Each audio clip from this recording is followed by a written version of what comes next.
Good afternoon friends, astro trade में आपका स्वागत है। मैं मोहन। जैसे कि हमने गुरुवार के लिए जो एस्ट्रो का प्रेडिक्शन और टेक्निकल लेवल्स बोला था, तो सेम वैसे मूवमेंट दिया मार्केट ने। और निफ्टी ज़्यादातर जो है गुरुवार के दिन पॉजिटिव इम्पैक्ट में रहा और बहुत दिनों के बाद 24,000 के ऊपर सस्टेन हुआ और ऊपर में ज़बरदस्त हाई भी मारा 24,260 के आसपास का।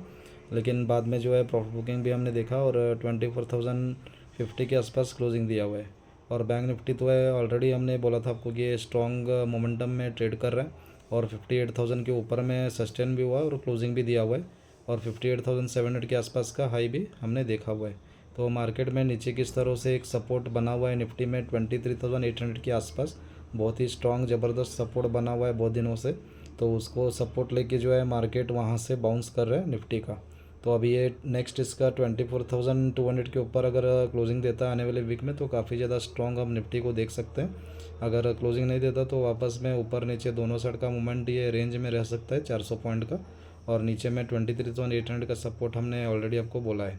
तो आने वाले वीक में 23,800 और 24,200 बहुत ही ज़बरदस्त एक सपोर्ट एंड रेजिस्टेंस का काम करेंगे, ब्रेकआउट लेवल्स का। तो आप इसको ध्यान में रखना है। और बैंक निफ्टी में 57,000 के नीचे अगर ब्रेक करके क्लोजिंग दे तो काफ़ी ज़्यादा वीकनेस बैंक निफ्टी में भी देख सकते हैं।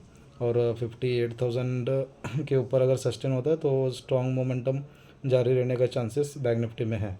और M6 गोल्ड बहुत दिनों से जो है गिरावट हम देख रहे हैं, करीब करीब 5-6 दिनों से गोल्ड में। और 1,40,500 के आसपास एक लो भी बना हुआ है ये वीक में।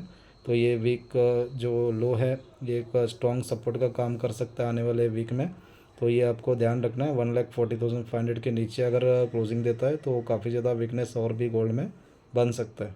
अगर क्लोजिंग नहीं वहाँ पे होता है तो अभी तो सपोर्ट फिलहाल में लिया हुआ है और काफ़ी अच्छा बाउंस भी दिया था कल फ्राइडे का इवनिंग सेशन मार्केट में 1,44,000 के ऊपर में क्लोजिंग दिया हुआ है। और जो भी ग्लोबली जियोपॉलिटिकल न्यूज़ आ रहा है तो उसकी वजह से भी मार्केट में वॉलेटिलिटी बढ़ सकता है। जैसे कि क्रूड ऑयल में, क्रूड ऑयल कल तो काफ़ी अच्छा नीचे में लोअर लेवल पे क्लोजिंग हुआ है। लेकिन हमारा जो M6 मार्केट क्लोज होने के बाद काफ़ी न्यूज़ भी आया हुआ है, वार न्यूज़ रिलेटेड ईरान USA का। तो वापस में क्रूड ऑयल हम ऊपर भी देख सकते हैं मंडे या ट्यूसडे 2 दिनों के लिए। तो ये आपको ध्यान में रखना है। तो क्योंकि क्रूड ऑलरेडी ऊपर से जो है करीब करीब 2-3 हज़ार पॉइंट का गिरावट हमने देखा हुआ है, तो थोड़ा बाउंस आने का चांसेस ये वीक में बनेगा। तो अभी हम देखते हैं मंडे के लिए जो एस्ट्रो का प्रेडिक्शन और टेक्निकल लेवल्स। तो एस्ट्रो के हिसाब से मंडे के लिए जो निफ्टी और बैंक निफ्टी में पॉजिटिव मूवमेंट रहने का चांसेस है मंडे के लिए। और इसमें जो इम्पोर्टेंट लेवल्स है इंट्राडे के लिए 24,260 के ऊपर निफ्टी पॉजिटिव रहने का चांसेस है। नीचे में 24,035, इसके नीचे वीक रहने का चांसेस है। बैंक निफ्टी में 58,710 के ऊपर पॉजिटिव रहने का चांसेस है और 58,100 के नीचे वीकनेस रह सकता है। और M6 गोल्ड मंडे के लिए जो एस्ट्रो का प्रेडिक्शन रहेगा वो वोलेटिल टू नेगेटिव रहने का चांसेस है। लेकिन जो भी जियोपॉलिटिकल न्यूज़ आ रहा है तो उसकी वजह से जो है वॉलेटिलिटी या दोनों साइड का मूवमेंट हम देख सकते हैं। और सपोर्ट एंड एक सपोर्ट बना हुआ है 1,40,000 का, ये आपको ध्यान रखना है। और ऊपर में 1,49,500, तो इसके ऊपर अगर क्लोजिंग देता है तो आने वाले वीक में और भी ज़्यादा बुलिशनेस हम देख सकते हैं। तो हम अभी फ़िलहाल के लिए जो एस्ट्रो का जो प्रेडिक्शन रहेगा गोल्ड के लिए आने वाले 10 दिनों के लिए, यानी कि 2 हफ्तों के लिए, तो वो पॉजिटिव रहने का चांसेस है। 1,50,000 के ऊपर में हम दोबारा इसको देख सकते हैं। तो ये आपको ध्यान रखना है। और M6 क्रूड ऑयल मंडे के लिए जो एस्ट्रो का प्रेडिक्शन है वो वोलेटिल टू पॉजिटिव रहने का चांसेस है। क्रूड ऑयल काफ़ी ज़्यादा गिरावट हमने देख चुका है और एस्ट्रो भी बोल रहा है कि पॉजिटिव रहने का चांसेस है आने वाले वीक में।